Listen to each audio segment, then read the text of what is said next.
नमस्कार, मैं रविंद्र कुमार और आप देख रहे बेनिफिट टीवी न्यूज़। हम जनता की आवाज़ लगातार आप तक पहुंचाते रहते हैं, जनता की समस्या लगातार आपको दिखाते रहते हैं। तरह तरह की जो समस्या भारत में आ रही है और देश में जो नए नए कानून आ रहे हैं उससे जनता कितना प्रभावित है और क्या कुछ हो रहा है, और इसके बारे में हमारे साथ है अशोक कुमार जी, जो कि अखिल भारतीय ज्ञान निकेतन के निर्देशक हैं। उनसे जानेंगे कि नई जो योजना भारत सरकार की आई है, अग्निपथ योजना, जिससे युवाओं कितना प्रभावित होंगे, इन तमाम बातों पे हम विस्तार पूर्वक बात करेंगे। तो सर अशोक जी, आपका बहुत बहुत स्वागत है। बहुत बहुत स्वागत है। और ये हमको बताइए कि जो अग्निपथ योजना है, इससे युवा जो है कितने प्रभावित होंगे?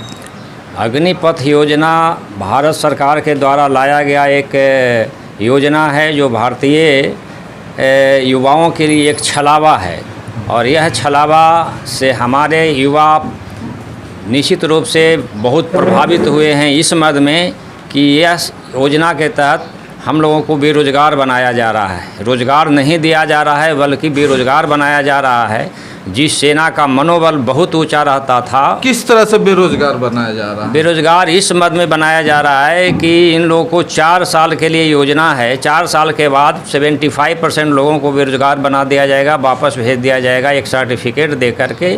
इस मद में यह योजना बेकार से भी बदतर है। 75% लोगों को अन्य संस्थाओं में प्रेफरेंस दिया जाएगा और लगभग सभी लोग को रोजगार दिया जाएगा। यह केवल कहने के लिए है, यही छलावा है, इसी को छलावा कहा जाता है। मोदी जी इसी को लोग को छल रहे हैं कि माने ये किया जाएगा, लेकिन होने को नहीं है ये चीज़। इसीलिए कि जो सेना में काम करने वाला आदमी है वो फैक्ट्री में जाकर क्या करेगा?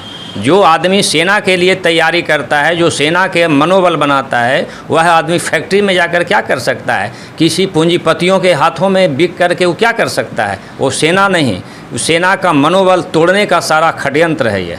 भारतीय सेना इससे कितना मजबूत हो पाएगी? हमारे समझ से या युवाओं के समझ से हमारी सेना मजबूत नहीं होने जा रहा है, बल्कि हमारा सेना दिग्भ्रमित होने जा रहा है।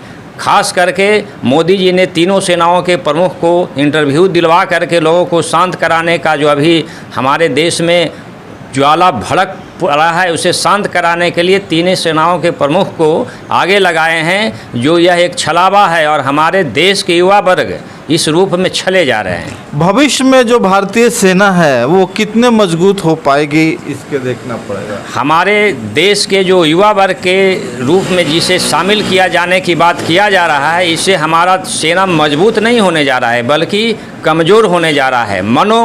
विकृति लोग के सामने भर चुका है और यह बहुत आगे होने जा रहा है या बहुत मजबूत होने जा रहा है। ऐसा नहीं होने जा रहा है, चूँकि सारे युवा का मन दिग्भ्रमित हो चुका है इस सेना पद या सेना में नौकरी करने के नाम पर। बहुत जगह से ऐसी खबरें भी आई हैं, जो कॉरपोरेट लोग हैं उन लोगों ने भी ऑफ़र किया है कि हम जो अग्निवीर है उन लोगों को हम प्रेफरेंस देंगे, अपने यहाँ काम देंगे। इस पे क्या कहें? यह केवल कहने के लिए है, वो क्या प्रेफरेंस देंगे? जो सेना में काम करने वाला आदमी है, वो कॉरपोरेट जगह जो पूंजीपति है उनके पास वे नौकरी करेंगे या नौकर के रूप में वो कहे जाएंगे। जो आज सेना के रूप में जाने जाते हैं, वो सेना का मनोबल आज कॉरपोरेट जगत में उनके दरबारी करने के लायक हो जाएगा। यह नौकरी नहीं है, यह दरबारी के जैसा है।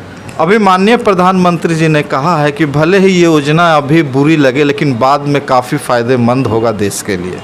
यह है, हमारे देश के प्रधानमंत्री एक नहीं अनेक चीज़ में इन्होंने कहा कि सब चीज़ हमारे देश के लिए फ़ायदेमंद है। नोटबंदी, कृषि कानून, सारे चीज़ फ़ायदेमंद है, लेकिन आज के डेट में धरातल पर ऐसा देखने को नहीं मिल रहा है। और ये अग्निपथ योजना भी आगे ऐसा होगा कि हमारा सेना मजबूत होगा, ऐसा होने नहीं जा रहा है। यह एक छलावा है।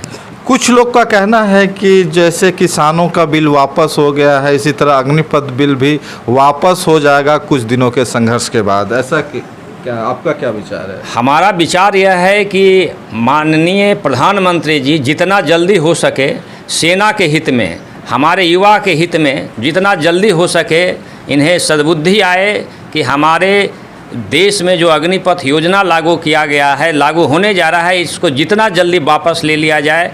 इससे हमारा सेना का मनोबल कायम रहेगा, अन्यथा हमारे सेना का मनोबल टूटते जाएगा और टूट जाएगा, हमारा युवा वर्ग भी टूट जाएगा। सेना में जाने लायक नहीं रहेगा और सेना में जाने के लिए कदापि सोचेगा नहीं। सर एक बात और कहा जा रहा, तर्क दिया जा रहा है कि सेना जो है ज़्यादा युवा होगी, इस पे आपको क्या कहना है? हमारी सेना युवा है और युवा होने जा रहा है, यह केवल कहने के लिए है। हमारा सेना युवा उम्र घटाने से एक तरफ उम्र घटाया जा रहा है तो दूसरे तरफ घटा करके उम्र को काट भी दिया जा रहा है, ये युवा समझ चुके हैं। इसीलिए इतना हमारे देश में भारत सरकार का या भाजपा के लोगों का विरोध किया गया कि नहीं, हमारा सेना युवा नहीं हो रहा है बल्कि हमारा सेना गर्त में जा रहा है, हमारे युवा गर्त में जा रहे हैं। आपसे आखिरी सवाल सर, आप सरकार से क्या मांग करना चाहिएगा? बस सरकार से एक ही मांग है कि जितना जल्दी हो सके भारत सरकार इस योजना को वापस ले और सेना का जो मनोबल है उसको बरकरार रखे, हमारे युवा वर्ग के मनोबल को बरकरार रखे, ताकि सेना जो हमारा विश्व में द्वितीय रेंज में है वो बरकरार रहे। अन्यथा जब टूटने लगेगा तो फिर वही हश्र होगा जैसे पाकिस्तान का हुआ, जैसे बांग्लादेश का हुआ, जैसे अनदर प्रांत का होते क्षेत्र का होते जा रहा है। उसी तरह से हमारा सेना जब टूटेगा तो भगदड़ मच जाएगा। बहुत बहुत धन्यवाद सर। बहुत बहुत धन्यवाद आपको भी। ये थे हमारे साथ अशोक कुमार जी, जिनका निजी विचार था सेना के बारे में और अग्निपथ वीर के बारे में। ये वीडियो कैसा लगा कमेंट करके ज़रूर बताइए। अगर आप ये वीडियो यूट्यूब पे देख रहे हैं तो चैनल को सब्सक्राइब कीजिए, लाइक कीजिए। फेसबुक पर देख रहे हैं तो पेज को लाइक कीजिए, ज़्यादा से ज़्यादा शेयर कीजिए ताकि इनकी बात सरकार तक पहुंच सके। मैं रविंद्र कुमार और आप देख रहे हैं बेनिफिट टीवी न्यूज़। धन्यवाद।